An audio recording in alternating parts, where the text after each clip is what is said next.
Welcome to Real Estate Meets AI. I'm Sandeep Ahuja, CEO and co-founder of Cove, the AI-first architecture practice. If you're curious about how AI is reshaping buildings and spaces from the inside out, you're in the right place. Here's a question that should keep every real estate professional up at night. Are landlords properly anticipating how AI is going to change the structure of the workforce and what our office space needs are? My guest today says probably not. Dr. Sam Chandan runs Chen Institute at NYU Stern, teaches what may be the first AI and machine learning course for real estate in any top MBA program, and just wrote an essay on AI-driven data centers investment for a FIRE Summit journal. He also happens to be a trained epidemiologist and a volunteer firefighter. This is going to be a lot of fun. I can't wait to get in. Let's go. Sam, it's so great to have you. I'm so delighted to be here. Thanks for hosting me, Sandeep. Amazing. So in addition to everything I just said about you, you're also a founder of the Chandan Economics, a World Economic Forum contributor. You were at Davos earlier this year or late last year, and you hold a PhD from Wharton, master's in public health from Yale, in epidemiology. I mean, you've kind of done it all.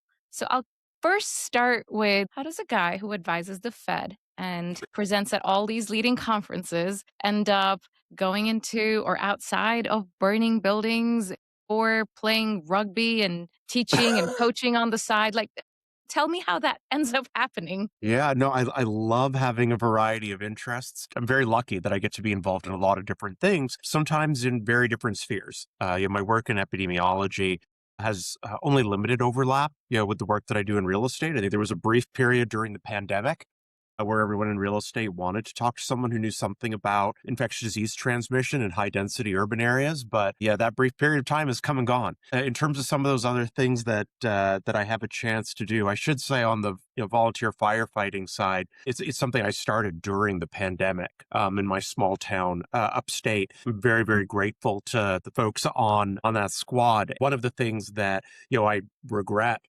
from our full recovery into life and activity in New York is that now with travel and my other obligations, I spend so little time at my house upstate that the only real contribution I make to that team is sort of an occasional update to the website. But I've not been to a fire. I've not been to help out at a motor vehicle accident or even a sort of a false carbon monoxide alarm in quite a while. That makes sense. Okay, well, I love that you're updating their website. I haven't yet checked it out, but I cannot wait. So you may be teaching the most unique 360-degree view of real estate that anyone I've had on the show.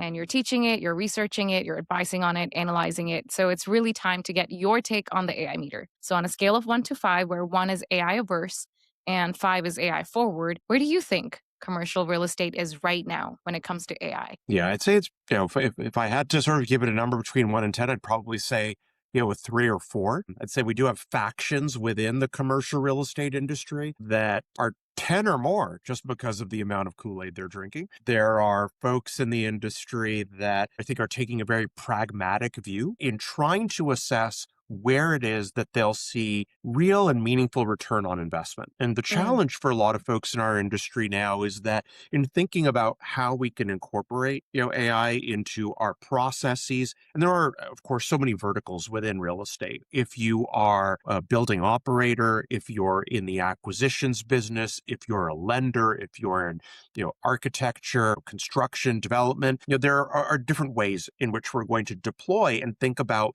the potential of the technology in each of these different areas. And of course, within each of these verticals, there are folks that I think are at different places across a very wide spectrum. It is still the case that as compared to, and this is really sort of my benchmark, what do we see happening in a lot of other industries? Although we are more open to new ideas today and to new technologies and ways of doing things today than I think we've really ever been in the real estate industry. This idea that we are very slow to change and adapt and to incorporate new ideas into the way that we work in the real estate industry, there is some truth to that. But I think to be fair to ourselves, and I don't want to do us a disservice by saying we're at a 4, I will concede that we are making progress and that we see a lot of people who even just a couple of years ago would have been fairly averse in their thinking or skeptical in their thinking about the impact of AI on the industry,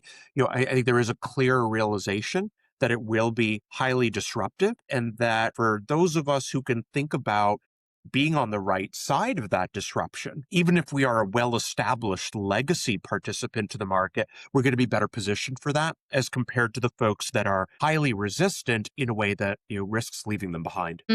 That's super fascinating. So we're still on the early end of the spectrum with very small percentage that's drank the Kool-Aid and is like, yes, AI is going to change the world, and some that are kind of still curiously dipping their toes in, mostly because of FOMO, because they don't Yeah. want to be left behind and have the competition beat them out, is roughly what I heard. Yeah, no, I think there is FOMO in the sense that there are some firms out there. And we're very lucky on the academic side in the sense that it gives us an opportunity to engage with a wide variety of participants in the market. We're not really competitive with any of them. Mhm. We collaborate with other academic institutions where there are researchers. So we get the benefit of being able to engage and talk with scholars in other universities, and that's incredibly productive. But I think what I do hear from a lot of folks is that many are unsure of where exactly they'll see the greatest value, what Mhm. parts of their process, which functions within their organization will be disrupted, what new things will they be able to do that are not just about rethinking some existing process, but something entirely new. A Yeah. lot of folks are still early in thinking about or understanding sort of where those really significant changes will occur. But there's a willingness to experiment and to explore and to pilot, Which you think is also new for our space. which I think is new for our space. Now, of course, we can look at some of the big venture capital companies that have established themselves 10, maybe even 12 years ago and say, listen, there's clear evidence of this going on. I think for bread and butter real estate, a lot of folks have not been sort of at the cutting edge in the way that we might think if we focus all of our attention on the VC platforms or Mhm. or some of the firms that have been early in deploying capital and resources. But I think what we do see, to your point about FOMO or fear of missing out, for folks that are unfamiliar with the acronym, I learned it from my students. Yeah, I think what we see is that there is this real sense that, okay, I may not have a good idea or a clear idea at this point of exactly sort of where the disruptions will occur that will either change the way I do my business, will change my customer, will change my partners. But I do have a sense that I don't want to be left behind, and that this is real. A lot of other people are in a very similar place in figuring it out, but I can't afford to be on the sidelines while all of this is Mhm. going on. Part of that also relates to sort of the changes that we've had in the available platforms and technologies and tools. I think even as compared to 24 or 36 months ago, people who made their first experience with AI may have been sort of an early iteration of a model from OpenAI or from Yeah. Anthropic, or that may have tried that first generation of the really consumer oriented tools from Google. They may have left thinking, okay, there's an unusual, very, very high degree of hallucination. My images are going to have 6 fingers a hand. There are knowledge cutoff dates that limit the utility of this. I always encourage those folks, you need to go back, right? Don't let that first impression shape your thinking about the direction all of this is going in. The progress that we've made over the last 24 or 36 months has been extraordinary. Yeah, gosh, Opus 4.7. It's come such a long way, but I definitely hear people who tried it maybe a year and a half ago be like, oh, it made up something completely strange. It was like, you're just talking about the GPTs, but everything else that's out there. Yeah. I also think what we've seen is that one, some of those initial or early concerns that people had, are very relevant, and very Sure. real. But I think that when we look at sort of the most recent generation of models, and this gives us it, project forward, where will we be in a couple of years' time? The current generation of models are apt to hallucinate by some metrics, less often than, most of us will. And so, the idea that we might get responses that are misleading or incorrect, it's not clear that it underperforms an expert in the field. There's a paper in Science magazine from the May 6th or 8 edition that looks at the capacity of some of these models in complex diagnostic Mhm. situations as compared to physicians with domain specific expertise. There are a lot of very bright folks who've worked on this research. And I think what the evidence is suggesting is that even in areas where we do have domain-specific expertise, if this is in a medical field or a medical setting, properly trained and equipped tool will be highly competent as a complement to the work that we're doing. And so not only is it the case that the models have improved dramatically over 36 months, and of course, for grounding to everyone, when I first taught my course in AI and real estate, machine learning was part of the course title. There were no commercially available Gen AI tools for my students to use. We've come a long way just in a few years from training on machine learning platforms. The history of AI goes back decades, but the advances that we've seen in the public domain in the last few years have been extraordinary. And think about, again, projecting that forward in an environment where the tools themselves now become useful in helping to iterate the next version Hmm. of the model. So what I tell some folks sometimes is if you were to take today's models and show them to folks 3 years ago, people 3 years ago could be forgiven for thinking that we had achieved artificial general intelligence in Huh. 2026. That's how strong the models are. So, again, when I look forward to what the next 12, 24, 36 months will look like, project that forward. The other important thing is that there are a limited set of efficiency gains that we can expect to achieve from generative AI models. I think what we're moving into now is a period of early adoption for agentic tools. Obviously, a lot of trust that needs to be built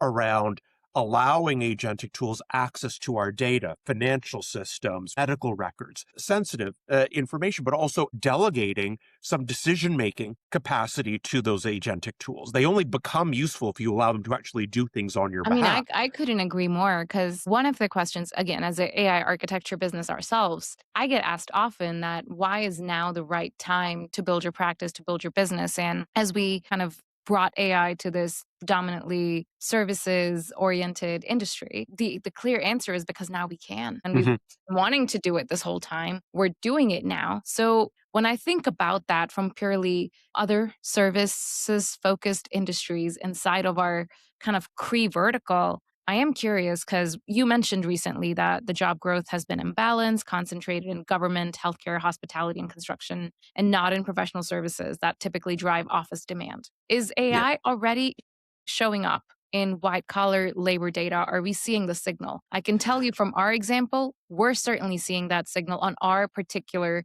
floor plate of the 45th floor of Truist Plaza that we Yeah. utilize. But I'm curious what's happening everywhere else. Yeah, so we see it's a it's a such a relevant question, both on a policy level, but also pragmatic level for me every day when I'm thinking about what are the implications of all this for the labor market.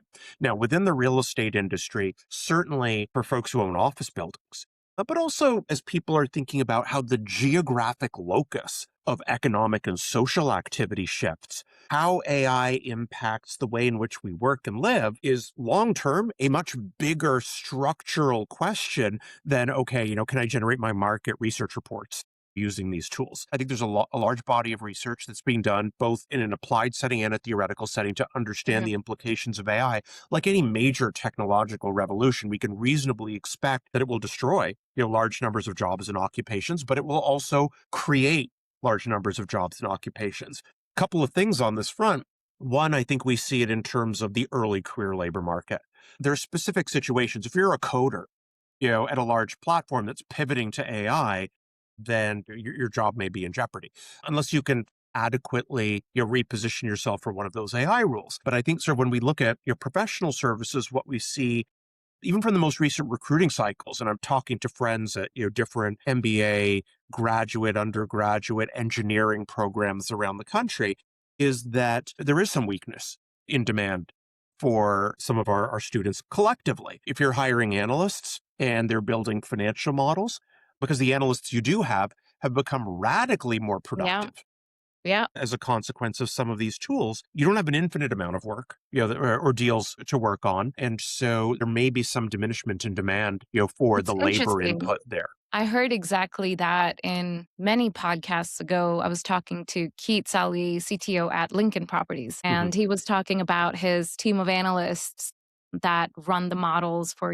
different acquisitions that they're studying. It was like, what's the first area that you optimized or that you utilized AI? I think was roughly the question. And the thing that stuck with me, which is so relevant to what you're saying, is that it was like the first thing, the absolute lowest hanging fruit was making our existing teams so much more able to do with AI. And it was with Yeah. analysts, right? They're like super analysts. They can, if they could do one, they can do five. Yeah, yeah, it is. It's really sort of, giving the analysts superpowers, but with a finite universe of opportunities to explore, it does mean for some firms that demand for that incremental analyst, even though that person is radically more productive than they would have been previously, that there may not be as much demand. So I think we're seeing a little bit of that. On a policy level, I do worry about and think about sort of how we might see broader disruptions to the labor Mhm. market. And that's not necessarily just because of generative or agentic AI. I think sort of that next wave that we'll see is in robotics and AI Mhm. augmented robotics, particularly when we introduce bipedalism to the world of robotics. And the way that sort of I'll describe this to my students, walking around on two legs, having two arms and hands, why does that make a big difference in the world of AI and the way in which robotics could radically transform the labor force? And in part, it's because, how are we using AI in areas that require judgment, research? We're moderately or highly skilled and leveraging those skills and interacting with the AI to extract value. Once we introduce AI augmented robotics, and there has been tremendous progress made in this area in the last 24, 36 months as well, it's Yes. only now becoming visible. Not all of it is here in the United States. In fact, some of the greatest advances have been elsewhere in the world. There will be clips on TikTok and Instagram and everywhere else of robots falling over, moving their hand in the wrong direction, breaking a plate. That's fine, but we cannot be dismissive of how much progress we've made and sort of, again, what the trajectory tells us of where we'll be in 2 or 3 years' time, given the speed at which progress is being made. But once you introduce that, there are a couple of things. One, there are so many moderate to potentially low skilled occupations where we might see substantial job losses if we're able to bring robotics to bear. And where the bipedalism becomes extraordinarily important is that we have the capacity to build tools that, by virtue of their physical design, are able to interact with a built environment that, again, is purpose built for us. The Yeah. whole world has been built, interact with beings that have two legs and two arms and a head. Yes. And so bots that are fashioned in our image, while it sort of gives rise to, science fiction, fantasy, and ethical and moral concerns, robots fashioned in our image are far better able to interact with the built environment, whether it's the construction site, whether it is vacuuming at home, whether it is, taking my dog for a walk, whatever it Mhm. happens to be, far better suited to all of those tasks because the entire world that we built is designed to interact with a labor input that looks exactly like that. No, I love how you put it, and I love how you explain specifically why that transition to robots that are in our image and our shape is such a critical transition, and I don't think it gets talked about sufficiently. I'll share the example that I have experienced in my everyday life. You mentioned TikTok. Figure is Mhm. a company that I'm always looking at, what they're putting out. I think they're putting out really cool stuff. But the other thing is also how accessible it is, right? Like Mhm. recently, my husband, he ordered a kit to put in our garage of not like a human looking robot, but a robot that can then go water all the plants, Mhm. in our garden. And he wrote like a little code in Anthropic to make it go do that based on the plants that we have. Just the simplicity and the accessibility of being able to do that and set it up in a matter of hours and days versus, either doing it manually yourself or having someone do that for you, I just think is such a game changer. And we're It just at the is. I beginning. think sort of, that there's, I won't mention the firm, but there is a provider now. Let's go ahead and, for sake of ease, call it an Android, but has an Android available that can work in your home. Some things it's very good at. You'll see videos on their website of it, loading and unloading the dishwasher. Mhm. Some things it's very, very careful so that it doesn't break, but it can do a broad range of things. I don't think it's quite ready. I'm going to get version 2. But the amazing thing is, and this is something that we really have to think about, the policy implications for the labor market and how we function as a country, the potential for it to introduce sort of your real instability is that you can rent that machine for, I think, $499 a month. For a lot of people who are paying $499 a month to have someone come in for an hour, or 2 or 3 hours a week, to Yeah. clean their home and do other things.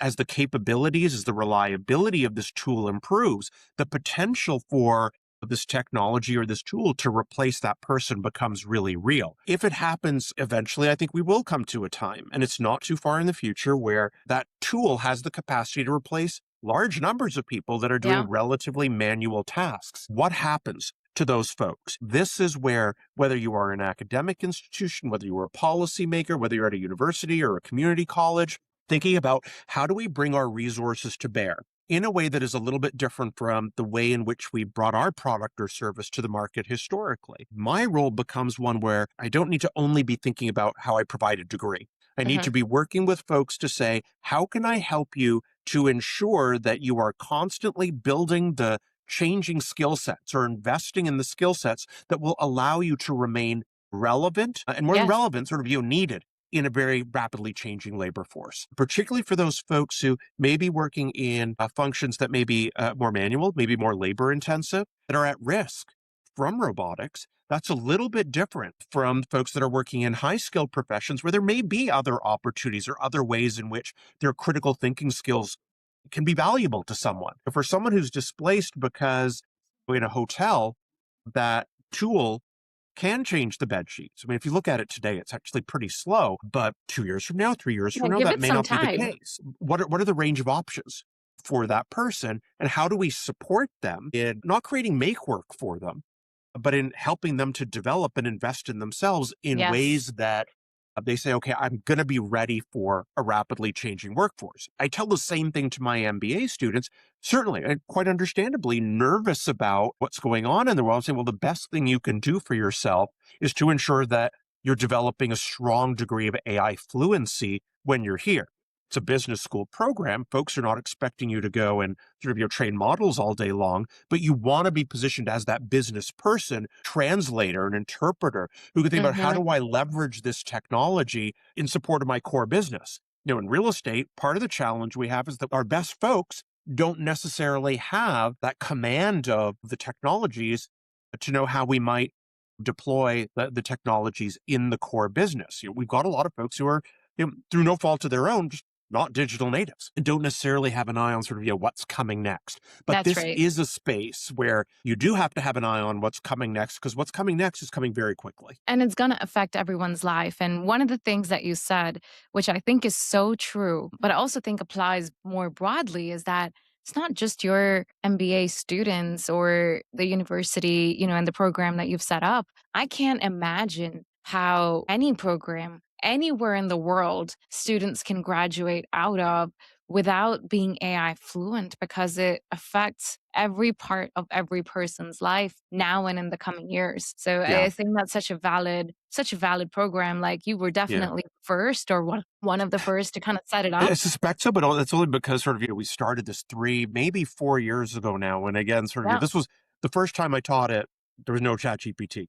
Yeah, that's exactly it. The challenging, the exciting and challenging thing about the course is that I'm, having to revisit the material constantly, right? The has to be timely. They're foundational elements of Is it every quarter, every month, like how, because I would imagine very every often. day I'm listening to watching the news, reading about the new models. There are Yes. clearly features of the course and of the program that are going to be foundational. But, I think, part of the challenge, an appropriate one for, members of the academic community, is of course thinking about how do we change the way in which we approach teaching and pedagogy, that we're leveraging all of these tools and ensuring that, we have a clear value proposition as well. There are a lot of folks in academia who, I think, like everyone else in the labor market, are experiencing Yeah. their own sense of nervousness around how do I ensure my own continued relevance when these AI tools are improving in quality so quickly. I'm learning another language now. It's not an active spoken language. It's a liturgical language that hasn't been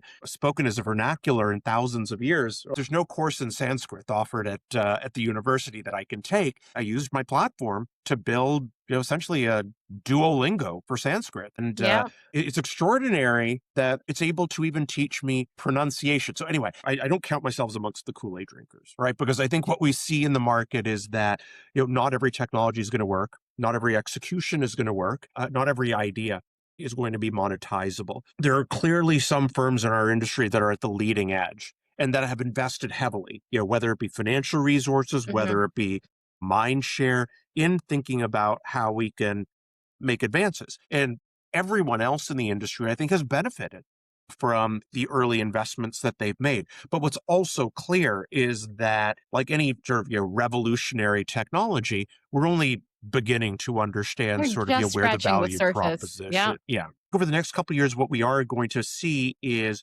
greater gains in productivity and efficiency once agentic and robotic tools are more widely deployed. It's the nature of the generative AI tools, we shouldn't necessarily expect to see big advances in productivity. Those tools aren't doing things for us. We're not able to delegate tasks out or simply say, this is what I want my endpoint to be. You figure out the intermediate steps. Obviously, we don't delegate that away entirely. The best outcomes, I still strongly believe, are going to be the ones where AI has a seat at the table and is complementary to what we do. Part of the reason we see the weakness in some parts of the labor market for professional services more than others is that we're very hesitant, and at this point, I think it's appropriate to delegate away decisions around judgment.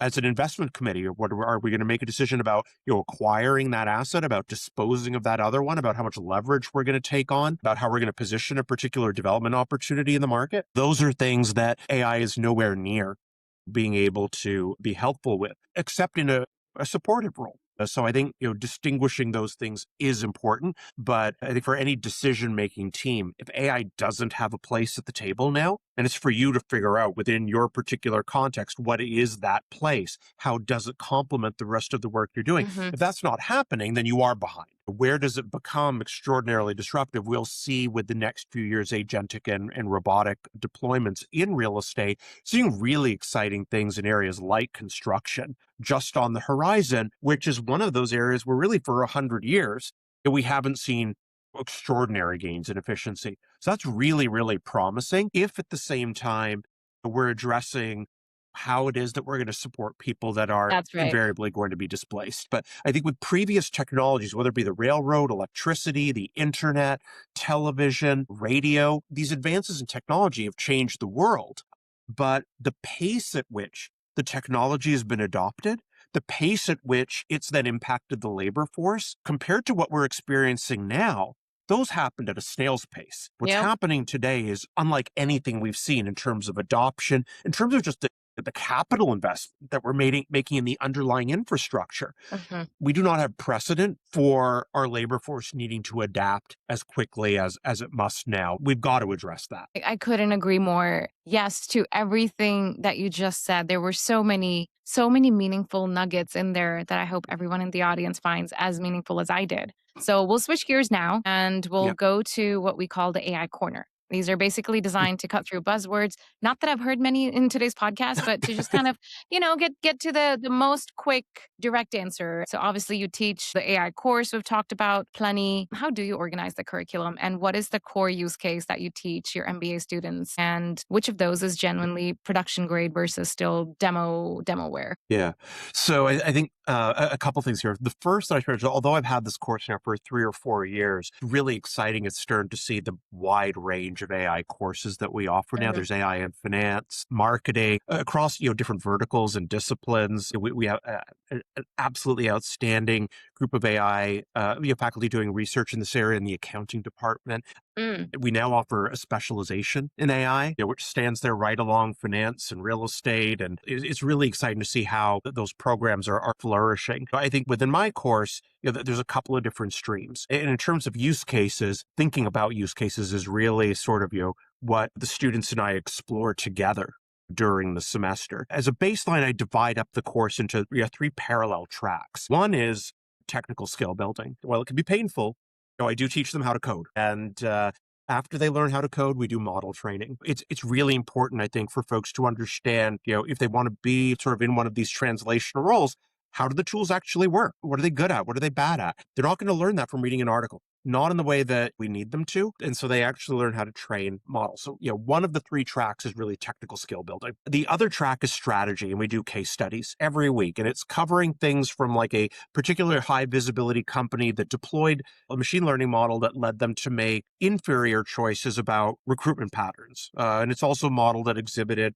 significant bias in its recruitment patterns, to, sort of, more forward-looking cases that really sort of explore some of the exciting opportunities for where we've seen successful AI deployment. That's a third of the course. I write most of those case studies myself, just because we don't have a deep bench of real estate AI case studies out there. We do make our case studies available to other academics around the country at no cost. The third, though, and I think this is absolutely important, it's one of the lucky things about being in New York, almost every week, I have someone who's deeply embedded in the space into the class. So I give them a limited amount of time because I've got a lot to cover. But some weeks it's a VC investor. Some weeks it is an entrepreneur who may only be 3 or 4 years out of an MBA program. They've raised their first or second round of capital. Their idea for what they're going to do has evolved over the last 3 or 4 years, in part because the tools that they have access to have been growing in breadth and capability, but also they've learned more about the industry. So they tell that story about what's worked, what hasn't. Some of them focus on how I raised my first round of capital. What do I regret about, that first round? How have I pivoted as I learned that who I thought my customers were going to be ultimately are not the customers I have now? And then in some cases, I have folks in that, they're the technology champion within a very, very large institutional setting. And critically, they're generally not tech people. And sometimes they're folks that are deeply skeptical, but they talk about how they are stewarding AI initiatives within their organization. I love being in the class to hear what they have to say, because in some cases, they're moving full forward. They're believers, risk-seeking almost in some cases. They get excited about all sorts of new ideas. And then you've got others that, take a much more cautious view. And they're like, listen, I lead an organization of 30,000 people. I have to think really, really carefully. And I need to have a framework for how I think about, what technologies, platforms we might want to deploy, what I build in-house, what we partner with a third party. So being able to hear that range of perspectives, I would do my colleagues and my students a disservice if it was all folks just trying to sell the potential of AI.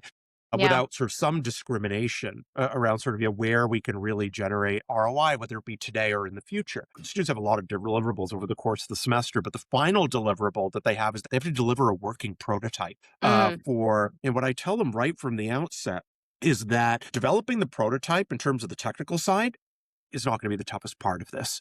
Right. You think about sort of whether it's lovable or base 44, there are a lot of options out there. And part of the assignment that they're graded on is how do they evaluate each of those different rapid development platforms and why did they choose the one that they did? Why is that one the best for deployment of their particular idea? But once they make that decision, the tools are so easy to use. You're not going to develop something enterprise level on these, but for the purposes of a prototype in our class, they're perfect. You can get plenty far, yes. Yeah, oh yeah.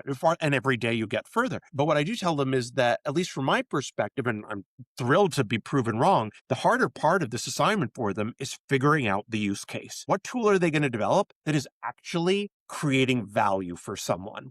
That is going to be the harder part of this project. And they need to start on that right away. They need to brainstorm. They need to talk to folks in industry. This course spills over well beyond the confines of the classroom because, they've got to do all of that work. Is there like a viewing session or like a online virtual viewing that you do of the final presentation? So we do a pitch competition at the we do a pitch competition at the end of the semester. There's prizes. I also that sounds so fun.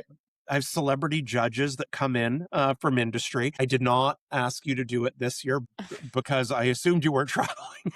But next year, you'll have no excuse. You've got some fantastic folks from industry and really different roles that come in, to serve as judges for this case competition. And part of it, I think, some of them I'm just twisting their arm, but some of it is they want to see what ideas are being brought to the table. And it's just so exciting to see what the students are able to do in a relatively short period of time as compared to what would have taken us a couple of years as recently as 3 or 4 Easily. years ago. Easily. I love the course. It is the hardest course I've ever taught, not necessarily from the student's perspective, but from my perspective, just because my capital markets curriculum, quite frankly, doesn't change that much, from semester to semester. To be staying on top of the technologies to a degree that I am credible in actually teaching this material. Every day, I allocate a few hours to learning new tools, new systems, new model training techniques, staying abreast of the literature. Part of that is sort of my infectious diseases hat, not my real estate hat. But that also, I think, is critically important. If we were to limit our attention, scope of our attention to just real estate, we would miss seeing how much innovation is happening in a lot of these other industries and sectors. Seeing that is key to understanding sort of what the possibilities are, and just sort of where real estate sits. I really like that. Even though I know you've said that you have not drank the Kool-Aid, you very much, are kind of trying to see all the sides, which, if I may say, I am very much on the same page where there's a general optimism with, granted, the right policy changes and the right, shifts made to the world around us to make sure everyone is thought of and well taken care of and is not kind of not considered as part of this transition. But I hear a general sense of optimism, which is Mhm. so exciting because I share it. I see it Yeah. as all the good things that it can bring. So if I can just add something Yeah, very please. briefly there before we wrap, I think this is one of those areas where to try to remain mindful of sort of what we see in some of the attitudinal surveys. When we look across socioeconomic categories, I think what we see is that sense of optimism that a lot of us feel in the real estate industry and academia, in the policy realm, is not shared when we look at folks that are less familiar with the Mm, technology, less sure of how it'll impact, economic opportunity for them or their children. And there is a lot of nervousness out there. And I want to be really, really mindful of that because there's so many of the people that I get to work with. I get to talk to mhm. you. I mean, I'm just so lucky to be able to participate in these conversations, but there's a lot of folks out there that I understand very nervous and that, we have a role in supporting. So that becomes key. In terms of areas for concern, I absolutely feel that optimism in terms of sort of, the capability, the capacity, sort of, the potential of all of these tools. Areas that I worry about in the short term, one is the valuation of some of these AI companies. Those valuations are pretty rich. And so we should not mistake optimism around the potential of these tools and demand for these tools with the valuations we're seeing. I think there is some risk there. There is some risk in the kind of capital investment that we're making if the market becomes impatient. We haven't made investments like this, on We have not. I a mean, all the real data basis center since the investments. railroad. So, we don't, if the market becomes impatient in seeing the returns on these investments, that could lead to sort of a potentially disruptive correction in the market. The labor market and some of these valuations are really the Yeah. areas where, I have some concern overall when we think about the potential of these tools. On the medicine side, when I look at what's happening with new drug discovery, not Mhm. necessarily final product, but drugs that have the potential Yeah. to move forward in research and clinical trials. I absolutely believe that we're entering into a golden age of medical research and findings that will have an extraordinarily positive impact on human health outcomes. So there is a lot to be excited about as long as we make sure we're making the right choices, that we don't see a deep bifurcation. And those of us who are excited and those of us who will need to continue investing to be part of the AI Yeah. revolution. Who are correctly cautious. I feel that everyone that feels whatever they feel about AI Mm, today has the right perspective to feel the way that they feel. And to your point, it is our collective job to bring everyone kind of on that collective playing field so that we're all at least understanding the same baseline, which yeah. I do imagine is going to be a work in progress because it feels so mature compared to 3 years ago, but it's still just so new. It is. It is. Yeah. Listen, thank you so much for having me as your guest. I This was so, truly so, so appreciate the wonderful. opportunity. Yeah. You have been such an incredible guest. I really love the insights that you've shared. Thank you so much, Sam, for taking time out of your busy day. Thank you so much. Thanks for listening to the Real Estate Meets AI podcast.